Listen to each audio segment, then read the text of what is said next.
So there's 6 screws you'll need to take out. 1, 2, 3, 4, and there's another 2 here that you'll need to take off. Alright, so once you've taken those 6 screws off, this will come down. And so what I do is, once you've got your bike on the stand, makes it easier, put the kickstand back down, and then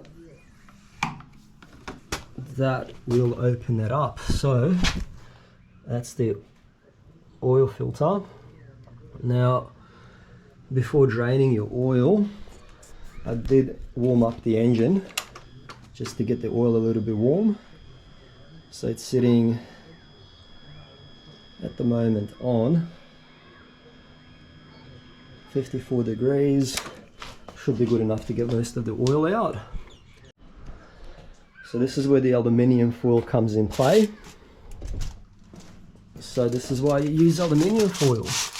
The point is, I'm going to wrap the exhaust with the aluminium foil, so once I drain the oil filter, it doesn't drip on the exhaust.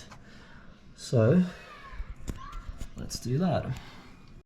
So once this is set up, before unscrewing the oil filter, this is this sample bolt that we're going to have to take off. So that's the bolt there, and you're going to use the T50 for this.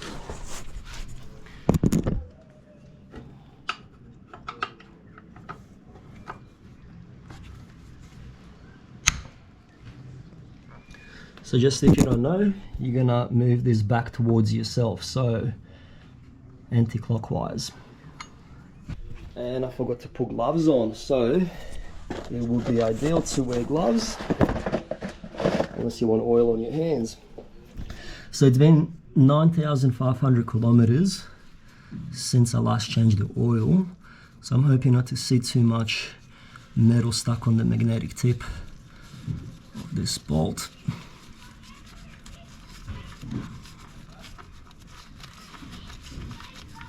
Okay, 1, 2, 3, let's go.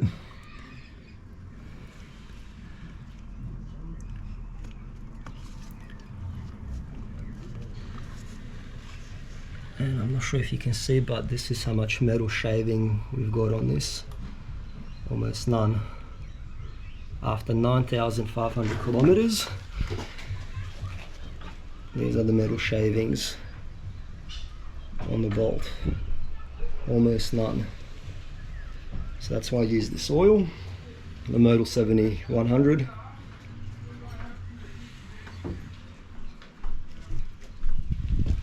Alright, still draining.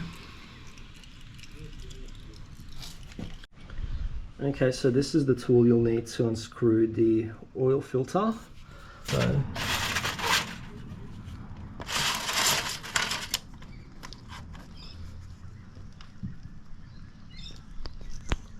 just gently unscrew it, just push it up. So once you've got this clamped on, just push it up. Now you can see it's getting easier to unscrew. Now I can do it by hand. So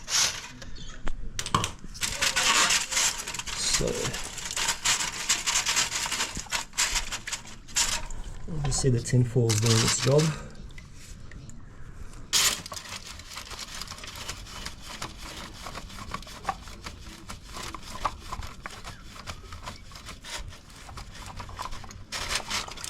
Alright,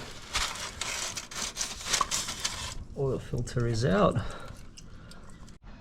Okay, so this is the oil filter we'll be using. So this is not the OEM one, but they do manufacture the oil for the stock BMW filter. So it's the Mahle, I'm not sure if I'm pronouncing that right, or Mahle, or whatever it's called. So that's what the filter looks like. And so this is the one you want, the OC 619, made in Austria. That's the oil filter to use. And this is the one that I've been using in all my oil changes. This is the old one. So let's mount the new oil filter. Before doing that, you just want to use some of this old oil and just put it around this rubber part here, and that will help with sealing it.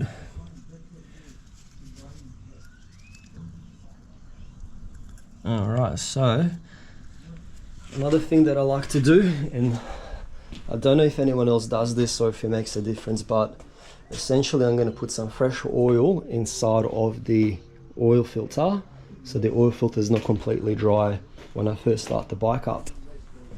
So there's a little bit of new oil in there, just a little bit. I normally just twist that around to get it all around, just to lubricate it a little bit, so on first startup it's not going to be completely dry and the engine's not going to be starved of oil.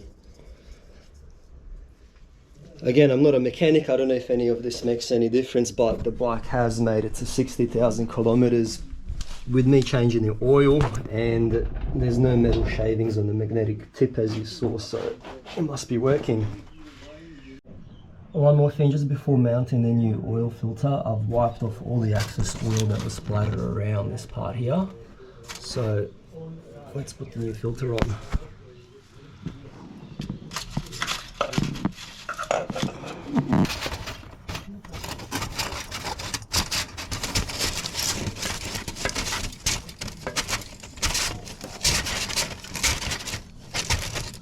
Okay, so just tighten it by hand. And then once you've tightened it by hand, don't over tighten, just tighten it a little bit, just a little bit.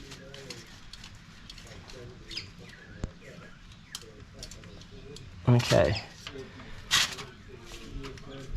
Doesn't have to be too tight on there. Remove the tin foil, the aluminium foil. There you go. There's a couple of dribs and drabs of oil on there, but not too bad. Overall, pretty good.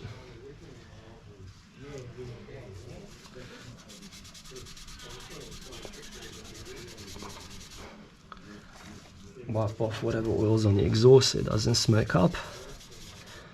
So this is the sump plug. It's dried up a little bit from the residue oil, and then this is all the little flakes and shavings that you can see. So this is pretty much how much metal there was after 9,500 kilometers. Very minimal. There's no big chunks of oil, of like shavings or anything, as you've seen some of the other videos on YouTube.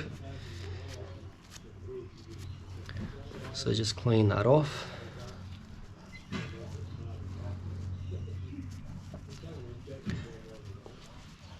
Ideally, if you read the instruction manuals, it does say to change this washer as well, but I've never had it leak. I did change it, I think last time I did the oil change, I did change it, but I'm not going to change it this time around. I'll take the risk.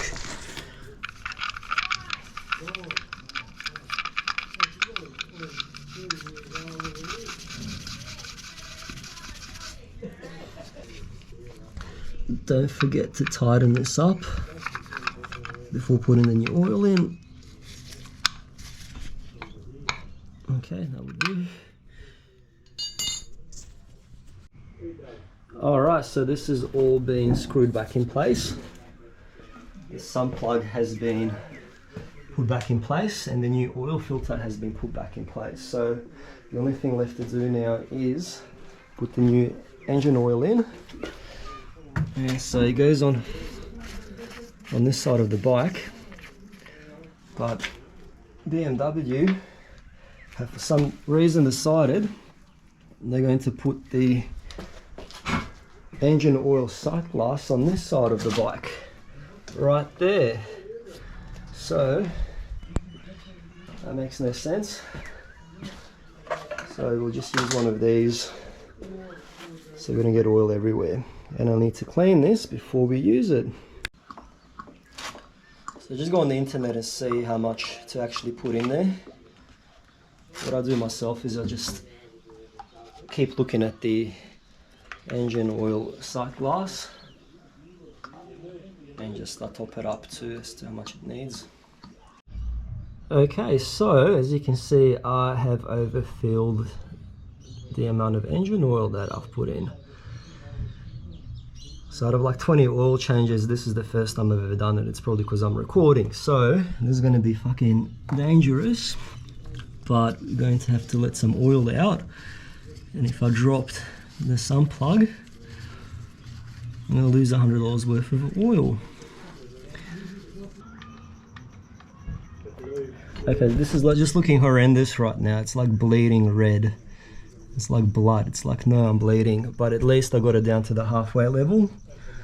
I had to drain about 150 milliliters, maybe 100 milliliters of oil, of pure expensive oil. Precious oil. All right. Okay, so that's all sorted now. I never planned on making a video of what to do when you overfill the actual amount of oil you put in, but at least now I've got a flashlight here.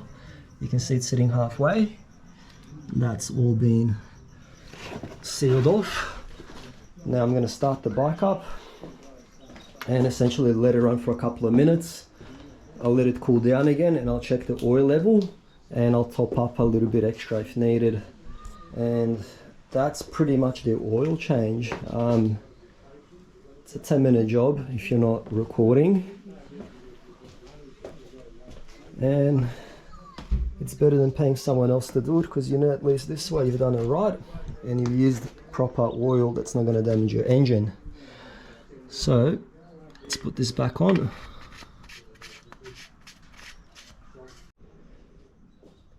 Alright, so after letting the bike run for about 10 minutes up to operating temperature, I've turned the bike off.